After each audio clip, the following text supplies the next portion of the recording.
붙잡힌 시선, 따뜻한 공정의 가치로 함께합니다. 황보선의 출발 새 아침.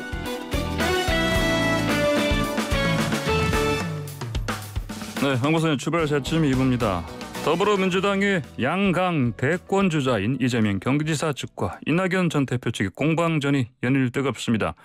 백제 발언과 탄핵 논란에 이어서 공약 이행률 공방으로 촉발된 무능론 논쟁이 이어졌는데, 여기에다가 정부가 소득하위 88%에 지급하기로 한 5차 재난지원금을 이재명 지사가 경기도민 전체 100%에 지급하겠다고 설파하면서 논쟁이 더 뜨거워지고 있습니다. 이낙연 캠프의 오영훈 수석 대변인을 연결해서 입장 들어보도록 하겠습니다. 안녕하십니까? 네, 안녕하십니까? 예, 이재명 지사 측에서 이낙연 전 대표의 전남지사 시절 공약 이행률 이거 가지고 전국 최하위였다 얘기했는데 좀 팩트가 맞는 부분이 좀 있습니까? 이 부분은 아마 서울신문하고 매니페스토 실천본부에서 민선 6기 시도지사 공약이행 평가 결과를 말씀하시는 것 같은데요. 예. 근데 그 당시 보면 이제 공약 실천 계획 76개 중 42개 공약을 2018년 이후 완료 계획으로 제출한 바 있습니다. 예. 그렇기 때문에 이제 중간 평가에서는 다소 불리한 측면이 있는 것이고요. 그렇지만 2015년까지 완료 예정이었던 21개 공약 중에서는 20개 공약을 완료한 적이 있고요. 예. 그리고 또 다른 평가에서는 이제 특히 고용노동부 주최 전국 고용지표 개선 이 부분에 대해서는 전국 일자리 종합대상을 수상한 바가 있습니다. 그리고 지역 고용 혁신 프로젝트에서도 전국 1위를 했고요. 사회적 기업 육성에서도 전국 최우수를 수상한 바가 있습니다. 이것은 이제 이낙연 전남도지사 시절 큰 성과를 냈다는 것을 말씀해주고 있는 것이고요. 예. 만약에 무능한 도지사라면 저는 문재인 대통령께서 문재인 정부 초대 총리로 지명하지 않았을까 생각합니다. 예. 그런데 보니까 또 이제 이낙연 캠프 쪽에서는 분식 후보론으로도 맞불을 놓던데 보니까요. 분식 후보라는 게 분식 회계에서 따온 말이죠, 이게? 그렇죠. 분식 회계가 이제 좋지 않은 실적을 부풀리거나 좋게 보이게 해서 투자자들을 현혹하는 것을 얘기하는데요. 예. 분식 회계 못지 않는 분식 실적이다 이런 주장을 좀 하고 있는 것인데요. 이재명 후보 측에서 이 매니페스토 실천본부에서 시행했던 민선 6기 시도지사 공약 이행 평가만을 가지고 잘했다 이렇게 주장하는 것은 이제 문제가 있다는 지적입니다. 예. 이낙연 대표께서 경북, 전북, 충북처럼요 경기 북도로 이제 경기도를 나누겠다 공약 내셨는데 이것도 지금 이 지사 쪽에서 문제 삼지 않습니까? 네, 어쨌든 저희들이 7월 30날 이낙연 전 후보께서 경기도청 북부 청사를 찾아서 경기 북도 설치를 통해서 평화경제 메가시티 구축을 하겠다 이렇게 약속을 했습니다. 예. 그런데 이재명 지사가 경기 북도 설치에 대해서 반대 입장을 좀 가지고 있고요. 또 아마 지난해 국정감사에서도 경기 북부는 재정 자립도가 낮기 때문에 분도할 경우 더 상황이 나빠질 것이다 이렇게 주장을 하고 있습니다. 그런데 어쨌든 경기도민들 가운데는 생활권과 경제권이 분리 문제 그리고 재정 자립도가 북부는 29%인데 남부는 45%가 됩니다. 격차가 더 벌어지고 있는 상황을 극복하기 위해서 경기 남북도 등 균형 발전을 위해서는 경기 북도 설치가 불가피하다 이렇게 좀 보고 있는 것이고요. 어쨌든 또 한반도 평화 시대를 준비하는 전진 기지로서의 그런 중요한 위상을 갖고 있다 이렇게 말씀드릴 수 있습니다. 예. 그리고 아까 제가 오프닝에서 얘기 드렸던 건데 이재명 지사가 100% 그러니까 경기도민 전체에다가 재난지원금, 5차 재난지원금 지급하겠다. 얘기를 했는데 이낙연 후보께서는 형평성 가지고 좀 반대를 하시는 거죠? 그렇죠. 우선은 이제 국회가 결정한 사항에 대해서 국정의 혼선을 일으킬 수 있는 측면이 있는 게 가장 큰 문제이고요. 두 번째는 이미 1차 재난지원금과 2차 재난지원금 지급 당시에 경기도는 전도민 재난지원금 지급을 했습니다. 그런데 이게 내용을 보면 2조 7천억 원 가량 빚을 낸 것으로 나타나고 있고요. 이는 경기도민이 약 14년간 빚을 갚아야 한다는 언론의 분석도 있습니다. 이런 상황에서 소득 상위 12%까지 지급하겠다는 것은 이해하기 어렵습니다. 더군다나 최근 남양주나 성남, 안산, 이런 이제 인구가 많은 지역 있지 않습니까? 네, 뭐 예. 용인, 화성, 부천 같은 경우도 포함이 될 수 있는데요. 예. 이쪽 같은 경우에는 이제 재정 부담이 늘어나기 때문에 네. 어떤 해당 지자체가 진행해왔던 주민수건 사업 등을 진행하기 어렵게 되고 또 수백억 원짜리 사업이 최소 6개월 이상 중단되는 등 결과적으로는 경기도민들에게 불이익이 간다는 이런 분석이 나오고 있는 실정입니다. 예. 뭐 추가로 드는 비용에 있어서는 아마 4,050억 원 정도 추산을 하고 있는데요. 이 추가 부담을 경기도민들이 해야 된다는 이런 문제가 있습니다. 예. 근데 이재명 지사께서는 그러면 같이 할 거면 지방자치 뭐하러 하느냐 또 이렇게 얘기했는데요. 네. 어쨌든 경기도만 예를 들어서 100% 지급을 하게 되면 나머지 16개 시도도 시도는 이제 차별적으로 그런 대우를 받을 수밖에 없는 것이고요. 예. 또 해당 지자체가 전부 다 찬성한 다음에 저는 검토해 볼 수도 있다고 생각을 합니다. 네. 그런데 이미 해당 지자체에서 반발하고 있는 점을 감안한다면 이재명 지사가 무리를 해서 빚을 내면서 재난지원금을 100% 지급할 이유는 없다 이렇게 생각을 합니다. 해당 경기도 산하 지자체의 논의 결과를 주목해야 한다 이렇게 말씀드립니다. 예, 알겠습니다. 자, 또 새로운 논란이 하나 생겼는데 생활 기본소득 보장이요. 이게 싱크탱크 민주연구원에서 이제 대선 핵심 공약으로 만든 거예요. 정리한 거. 네네네. 근데 이게 아무래도 기본소득이란 말 이게 같은 말이 있으니까 이것 때문에 그런 것 같은데. 네네. 이게 문제가 있다고 보시는 건가요, 그러면요? 네, 최재성 전 청와대 정무수석께서 당 민주연구원 대선정책기획관에 생활기본소득이 들어있는 건 특정 후보의 공약이라고 공약이라 이렇게 지적을 한 것으로 알고 있습니다. 예. 저희 캠프에서도 생활기본소득이 당의 공식 입장인지를 확인할 필요가 있다 이런 정도의 말씀을 드렸고요. 문제는 노웅래 민주연구원장께서 생활기본소득에 대한 연구는 전임 이낙연 대표 시절 홍익표 연구원장 때 연구한 주제다라 이렇게 말씀하셨는데 홍익표 전 원장께 제가 확인을 했더니 사실과 전혀 다른 주장이다. 아, 그래요? 그리고 기본소득에 대해서는 언급조차 없었다.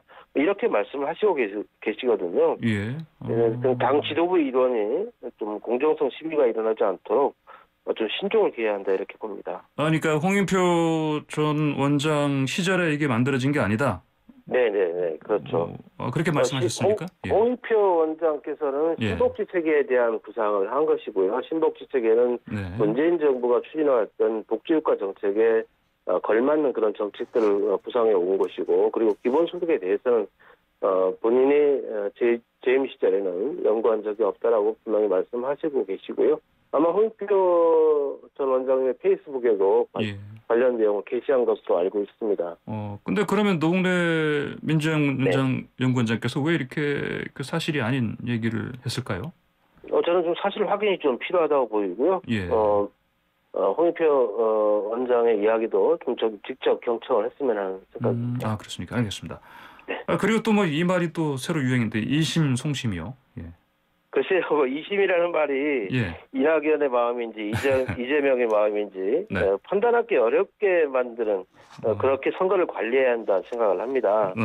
그리고 성률 대표께서는 또 엄정한 중립이 대원칙이라는 걸 계속 강조를 하고 있기 때문에 그 부분을 믿고 싶다는 말씀을 드리고요. 지도부에 속해 있는 분들도 이 원칙이 지켜지고 있다는 것을 당원들이나 또 국민들이 알 수 있도록 해주셨으면 하는 바람을 갖고 있습니다. 예, 알겠습니다. 자, 이제 다음 달에 지역 순회 경선 이제 이어질 건데, 이재명 지사는 전주도 가고 호남 쪽, 충청 쪽 공략했는데 이낙연 전 대표는 수도권에 집중하고 계시네 보니까요. 네, 지금 이재명 지사께서 아마 지난 금요일부터 아마 어제 월요일까지 3박 4일간 호남, 충청뿐만이 아니라 대구, 울산, 부산, 창원까지 이렇게 방문한 것으로 알고 있습니다. 우리 이낙연 후보께서는 아마 이미 이제 지난주에 보울경과 광주를 다녀왔고요.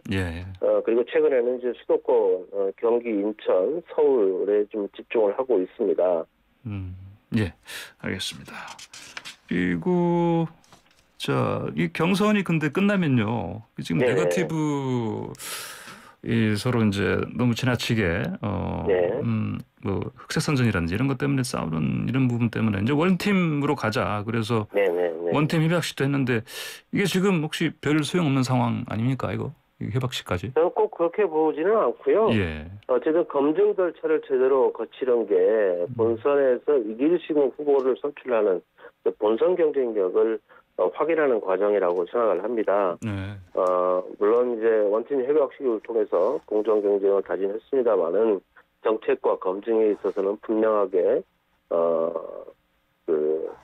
국민들과 당원들이 이해할 수 있도록 해주는 게 저는 중요하다고 생각하고요. 예. 그런 점에 있어서 정세균 후보께서 제안하셨던 당 차원의 검증단 설치 주장도 들여다볼 필요가 있다고 생각을 합니다. 예. 그래서 당의 정체성이나 도덕성, 공직 후보자를 선정하는 기준에 대해서만큼은 내부 검증을 제대로 해야 한다 이런 주장에 동의하고요. 예. 미국 같은 경우에도 뭐 청문 제도에서 이제 공개된 장소에서는 정책 중심으로 검증을 하고 사적 부분은 또 프라이버시를 보장해주면서 진행하기도 합니다. 예. 당 내부에서 어떤 도덕성과 정체성과 관련된 부분에 대해서는 검증하는 절차를 밟을 필요 있다 이렇게 말씀드리고 싶습니다. 예, 알겠습니다. 그나저나 이낙연 전 대표하고 정세균 전 국무총리 사이에요. 네네. 사실 1차 예비 경선에서부터 뭐 단일화 가능성 얘기가 나오지 않습니까? 네네. 어떻습니까? 글쎄 여전히 이낙연 후보의 단일화가 없다 이렇게 말씀하시면서도 또 남아있는 것은 결선 투표라고 이제 말씀하셨습니다. 예.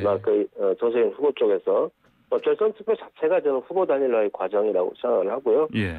이미 한 달 전이죠. 아마 7월 3일 날 이낙연 정세균 후보가 2시간 동안 회동을 해서 여러 가지 말씀을 나눴는데요. 거기에 핵심은 이제 문재인 정부의 성공을 어떻게 뒷받침하고 또 김대중 노무현 문재인 정부를 계속 발전시킬 민정부 4기의 탄생을 위해 함께 노력한다. 네. 이런 합의의 말씀을 하셨기 때문에 네네. 여전히 저는 그러한 회담의 결과 진행되고 있다고 보여지고요. 큰 틀에서 변하지 않을까 생각을 합니다. 그리고 최근 이제 경기북도 분도론이라든가 아니면 경기도 재난지원금 100% 지급 문제에 대해서 공통된 인식을 하고 계시고 그리고 또한 다른 정책에 있어서도 궤를 같이 하는 것이 많이 있기 때문에 정책을 통해서 단일화로 가깝게 갈 수 있지 않겠나 이렇게 생각을 하고 있습니다. 알겠습니다. 자, 그리고 이낙연 후보의 그 지지율 등락 있지 않습니까? 네네. 요즘의 추세는 어떻게 보십니까? 그래도 최근 다소 이제 윤석열 총장이 이제 입당하면서 컨벤션 효과가 있긴 하지만 민주당 지지층 내에서는 오차 범위 내로 좁혀지고 있는 것 여러 여론조사 결과를 통해서 확인해주고 있습니다. 민주당 내에서의 지지층의 결집, 특히 호남과 여성의 결집이 전국적으로 이낙연 후보에 대한 지지가 모아지고 있는 게 아닌가 이런 분석을 하고 있습니다. 예, 알겠습니다. 자, 상대당의 그 유력 후보 지금 미리 달리고 있는 지지율 윤석열 전 총장 얘기를 좀 질문을 드릴 수밖에 없는데요. 네. 지금 보니까 또 어제는 또 그 부정식품 발언도 하고 그래서 이 설화 망언 제조기라는 얘기까지 심지어 누가 하던데 보니까요. 네. 윤석열 전 총장의 이런 발언들을 어떻게 보십니까? 그렇죠. 좀 이해하기 어렵죠. 지금 주 120시간 발언, 그리고 대구 아니면 밀란이었다는 발언, 그런 불량식품에 대한 발언까지 보면, 대한민국 사회에 대한 그 진단과 분석이 제대로 이루어지고 있지 않는, 그런 상황을 여실히 드러내고 있는 게 아닌가라는 생각이 되고요. 그러면 또 이 부분과 관련해서는 이미 이제 국내심에 입당을 했기 때문에 당내 검증 과정을 통해서 그 실상이 제대로 밝혀지지 않을까 그렇게 기대를 하고 있습니다. 예, 알겠습니다. 오늘 말씀 여기까지 듣겠습니다. 잘 들었습니다. 감사합니다. 네, 감사합니다. 네, 지금까지 오영훈 이낙연 캠프 수석대변인이었습니다.